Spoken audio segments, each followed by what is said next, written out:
Have you ever felt dizzy when getting out of bed, but brushed it off, thinking it's just part of getting older?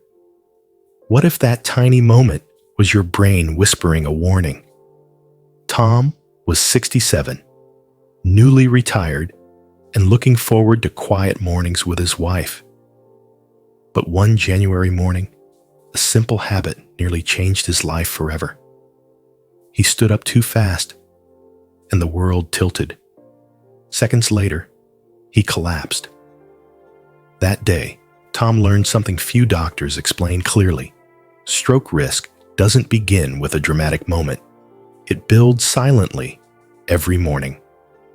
Today, I'll share with you 7 daily habits that could quietly raise your stroke risk while you sleep, and most importantly, how to reverse them.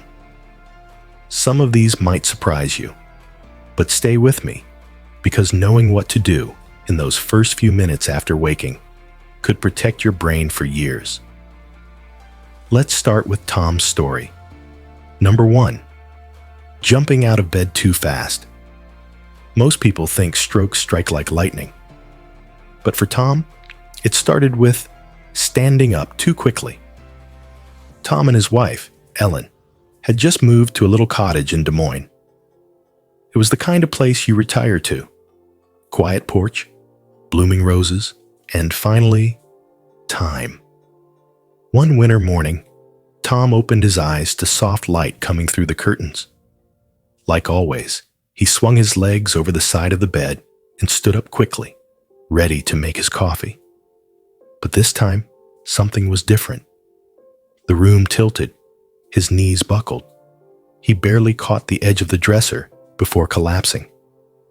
Ellen found him moments later, confused, pale, and trembling. The ER doctor said Tom had experienced a sudden drop in blood pressure, a condition called orthostatic hypotension. For seniors, that drop, especially after sleep, can cut off blood flow to the brain. And if arteries are already stiff or narrowed, that pause can trigger something much more dangerous, a mini stroke. It turns out Tom's get up and go habit was quietly harming him. Here's why. While we sleep, our heart rate slows, blood vessels relax, and gravity pulls blood to the lower body. Jumping up too fast doesn't give your brain time to adjust. For people over 60, this transition matters more than we realize. So, what should you do instead? Start by opening your eyes gently. Wiggle your toes. Breathe deeply. Then, sit up slowly. Let your legs dangle, and count to 30. Only then should you stand. These 2 calm minutes each morning, they're not laziness, they're brain protection. Have you ever felt lightheaded or off balance when getting out of bed? That moment might be more than a sleepy head, so don't scroll away yet, because the next habit is something even more common and just as dangerous. Let's talk about water. Number 2, skipping your first glass of water. The brain is 75% water, so why do so many of us wake up and reach for coffee before sipping it? Mary, 72, lives in a quiet suburb just outside Phoenix. She's always been sharp, a crossword lover, always remembering birthdays, always one step ahead. But lately, something felt off. It started small. She'd misplaced her keys. Forget the name of a neighbor she'd known for years. One morning, while tending to her garden, she stood up too fast and nearly fainted. Her daughter took her to the doctor, concerned it might be early signs of dementia. But the doctor had a different observation. He asked, "Mary, what's the first thing you drink each morning?" She answered proudly, "Coffee. Black, strong, just like always." That's when he gently explained. After 7 to 8 hours of sleep, her body, and more importantly her brain, was severely dehydrated. Without replenishing that water first, her blood was thicker, her blood pressure elevated, and her brain struggled to get what it needed most: oxygen. You see, while we sleep, we breathe out moisture. We sweat. We lose hydration. And if we don't replace it first, everything, from memory to balance to focus, starts at a disadvantage. Even worse, many seniors take medications that further dehydrate them, like blood pressure pills or diuretics. Without water, these drugs can work unpredictably or not at all. So what can we do? Before coffee, breakfast, and even checking your phone, reach for one full glass of room temperature water. It's not ice cold, not flavored, just clean, simple hydration. Some people like to keep a glass on their nightstand. Others walk straight to the kitchen sink. However you do it, make it a non-negotiable ritual. Because of that small glass, it's not just quenching thirst. It's thinning your blood, lowering your pressure, and waking up your brain the right way. And if you're wondering what to pair with that glass of water, well, let's look at what's on your breakfast plate next. If you're still watching this video and finding these insights valuable, please comment number 2 below to let me know you're here. And if you haven't subscribed yet, I recommend you subscribe and turn on the bell so you don't miss any videos. Your support helps us continue creating good content to inform and inspire you. Now, let's move forward. Number 3, holding your bladder. You might think you're being patient, but holding your urine in the morning could put silent pressure on your brain and heart. After Mary's doctor advised her to drink water first thing, she did just that. But there was something else she didn't change. Each morning, she'd sit on the edge of her bed, sip her water, maybe scroll through her phone or read a devotional, all while ignoring a full bladder. She thought, "What's the rush? I'll go in a few minutes." Until one day, she felt a pounding in her chest and a strange pressure in her head. A follow-up appointment revealed the cause. Retaining urine after waking was spiking her stress hormones, like cortisol and adrenaline, just when her blood pressure was already at its natural morning peak. It's not something most of us think about, but when your bladder is full, especially after a long night of sleep, it sends signals to the body that increase tension. Your blood vessels narrow, your heart beats faster, and if you're already managing hypertension or artery stiffness, it's like pouring gas on a slow-burning fire.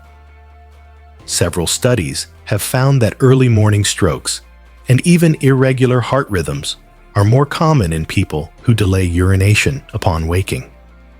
Signals may feel less urgent for others, but for older adults, they're no less important. So what's the better habit? Listen immediately. Get up and go as soon as you feel the urge, even if it's mild. Don't let distractions like phones or breakfast delay what your body is gently asking you to do. You wouldn't ignore a smoke alarm just because it wasn't loud. Your bladder's morning signal is your internal alarm system. And once that's out of the way, your body can begin the day in balance, free from hidden pressure. Now that we've talked about what not to hold in, let's talk about what we tend to hold on to too tightly: our morning coffee. And for many, that's where the next danger lies. Number 4, relying on coffee before food. Coffee might wake you up, but without food, it could be quietly stressing your heart and starving your brain. After changing her hydration and morning bathroom habits, Mary felt clearer and steadier. But she still refused to give up one thing: her strong, black coffee. She'd been drinking it the same way for 40 years, first thing, on an empty stomach, just after rinsing her face. I need it to wake up," she'd say. But lately, she noticed something new. Her hands trembled slightly. Her heart raced more than usual. Sometimes she'd feel dizzy before breakfast. Her doctor explained gently, "It's not the coffee itself, Mary. It's the timing. You see, caffeine stimulates your nervous system, spikes adrenaline, raises blood pressure, and causes your blood vessels to constrict. Those effects become more intense when consumed before food, especially after a night of fasting. And if you already have hypertension or take medication for heart or circulation, your brain may be getting less oxygen than it needs. The result? Headaches, brain fog, balance issues. In some cases, those over 60 have a higher risk of mini strokes. If you're still watching, pause for a second and think, do you drink coffee before eating anything? That habit might feel harmless, but it could be a hidden stressor for your brain. Here's the safer way to keep your ritual without the risk. Eat first. Something small, a banana, boiled egg, or slice of toast. Then drink your coffee. Try to limit it to 1 cup, especially if you're sensitive to caffeine or take medication for blood pressure. Also, be cautious with what you add. Flavored creamers and sugars can fuel inflammation, another enemy of your brain's blood vessels. Coffee doesn't have to be the villain, but it should never be the opening act. And speaking of opening acts, your breakfast deserves a closer look. Because even so-called healthy choices can quietly sabotage your circulation. Let's take a peek at what's really on your plate. Number 5. Eating a healthy but salty breakfast. It says heart healthy on the box. But what if that breakfast cereal is quietly raising your blood pressure? After adjusting her coffee routine, Mary began rethinking breakfast. She swapped bacon for oatmeal and toast for whole grain cereal. "I'm finally eating clean," she told her daughter with a smile. But weeks later, during a checkup, her doctor frowned. "Your blood pressure's still too high, Mary.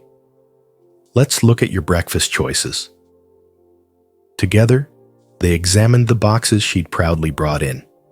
Maple-flavored instant oats, 370 milligrams sodium per packet. Whole grain toast, 200 milligrams per slice. Low-fat cheese wedge, 240 milligrams. A breakfast she thought was gentle totaled over 900 milligrams of sodium in one meal. Here's the truth many seniors don't hear. Salt is hidden in places we least expect. Even healthy or low-fat foods can be loaded with sodium for taste and shelf life. For aging blood vessels, salt stiffens arteries, increases pressure, and puts strain on the delicate vessels in your brain. In the morning, blood pressure rises as your body restarts. Add a salty breakfast to that equation, and you will have a recipe for vessel damage or stroke. So what's the better choice? Start simple. Plain oats you cook yourself, topped with banana or berries. Boiled or poached eggs, lightly seasoned. Avocado on unsalted toast. Or just a bowl of fruit with a handful of walnuts. Always check labels. Aim for no more than 300 to 400 milligrams of sodium total in the first meal of your day. It may not sound exciting, but your brain will thank you. Over time, your taste buds adjust because you train your brain to crave what you feed your body. We've looked at what goes in your body. If you're still watching this video and finding these insights valuable, please comment number 4 below to let me know you're here. And if you haven't subscribed yet, I recommend you subscribe and turn on the bell so you don't miss any videos. Your support helps us continue creating good content to inform and inspire you. Now, let's move forward. Now, let's turn to what your body tells you each morning, especially when you feel a little weak or just. Number 6, ignoring morning dizziness. It might not be just age, but your brain is trying G to get your attention. A few weeks after adjusting her breakfast, Mary felt she was on the right path. But one morning, she woke up with a strange sensation. As the room swayed slightly when she walked to the bathroom, she steadied herself, shook it off, and told herself it was probably just sleep inertia. But it happened again. And again. One afternoon, while gardening, she dropped her trowel and couldn't quite move her right arm the way she wanted. It passed in less than 20 minutes. Still, she felt unsettled and called her doctor. After some tests, he confirmed what she hadn't expected. Mary had experienced a transient ischemic attack, a mini stroke. It was temporary, but serious. And those episodes, especially in the early morning, are your brain's version of a red warning light. Here's why this matters. As we age, blood flow to the brain becomes more sensitive to small shifts: pressure, hydration, and sleep quality. Dizziness, confusion, weakness in an arm or leg, and blurred speech, even if they last only a few minutes, are never normal. They're not just getting older. They're early alarms your brain is setting off. So what can you do? First, notice. If something feels different, don't brush it aside. Second, record. Write down when it happened, how long it lasted, and what you were doing. Better yet, use a simple health journal or tracker to monitor patterns. And finally, talk to your doctor, even if you're unsure. It's always better to ask early than to regret late. Mini strokes often precede major strokes by days or hours. The good news? Mary made changes just in time, but not everyone is that lucky. And one of the most common reasons? Medications. Forgotten, skipped, or taken at the wrong time. Let's talk about that next. Number 7.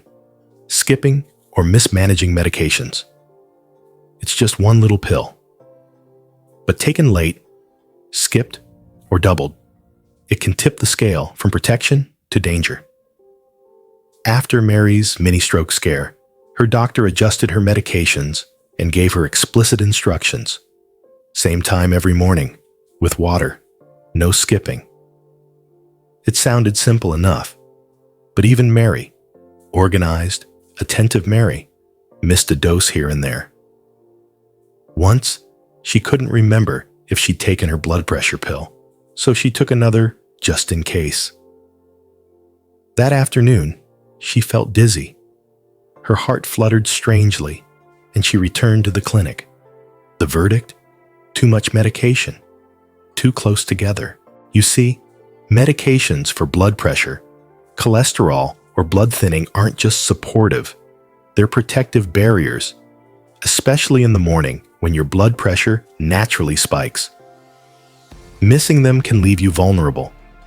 Doubling them can push your body into a dangerous imbalance. Pause for a moment.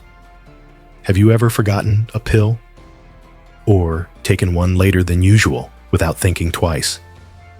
That moment of, "I'm sure it'll be fine," is more common than you think. So how do we stay safe? Create a routine. Tie your medication to another habit, like brushing your teeth or eating breakfast. Use a pill organizer labeled by day and time. Set a phone reminder, or even 2. Always take pills with a full glass of water, not coffee. And never adjust your dose without talking to your doctor. If you're unsure whether you've taken it, don't guess. Write it down or use a daily log. It may feel tedious, but it's far easier than dealing with the consequences of a missed or doubled dose. Mary eventually created a simple morning checklist: hydration, medication, breakfast, and stuck it to her fridge. She called it her morning brain shield. Because that's exactly what these small habits are: shields, guards, quiet forms of self-respect. And speaking of quiet habits, there's one more we haven't discussed yet. The one we often ignore because it seems too private, too ordinary. Let's revisit it now, because it might be the very thing that silently raises stroke risk while you sleep. Protect your brain before it's too late. Stroke doesn't arrive like thunder. It builds quietly, morning after morning, through the habits we ignore. You've just learned 7 small choices that can quietly shape the future of your brain. How you wake, what you drink when you eat, and the signals you choose to honor or dismiss. None of them require big money or massive effort, just awareness and a little care. Because at this stage of life, the most potent medicine isn't always in a bottle. It's in your daily rhythm, and you deserve mornings protecting your clarity, balance, and independence. So, here's my question to you. Which of these 7 habits surprised you most? Leave a comment below. I'd love to know what you'll change tomorrow morning. If this video helps you, tap the like button, share it with someone you care about, and subscribe for more health wisdom designed just for you. You're not too old to start fresh. Your brain still listens, and your mornings still matter.